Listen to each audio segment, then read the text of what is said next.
নিন নিন নিন নিন, এই যে মুখে পুরে দিন, মুখে পুরে দিন, এই যে হ্যাঁ হ্যাঁ, লঙ্কার গুঁড়ো, লবণ সব কিছু মাখিয়ে। ফ্ল্যাশব্যাক।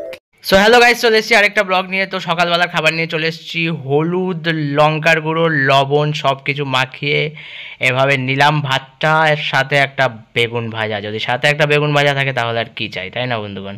তো এভাবে ঠিক এভাবে মাখালাম, মাখানোর পরে এরকমভাবে মাখালাম ঠিক। তারপরে চুনো মাছ ভাজাগুলোও সাথে নিয়ে নিলাম। তো চুনো মাছ ভাজা, বেগুন ভাজা এবং সাথে এই তো রুই মাছ ভাজাটাকেও ঠিক এভাবে ছিঁড়লাম।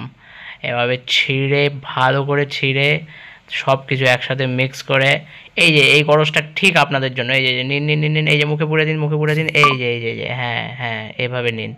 তো আপনারা খেলেন, এবার আমিও খাই। তো এবার চলে গেল চুনো মাছ এবং বাকি ভাতও খেয়ে নিলাম। এবার সাথে সাথে রুই মাছটা ঠিক এভাবে খেয়ে নিয়ে আমার ব্লগটা আজকের মতো এখানে শেষ করলাম। তো এরকম মিনি ব্লগ দেখতে আপনার চ্যানেলটাকে সাবস্ক্রাইব করতে ভুলবেন না। Thank you so much.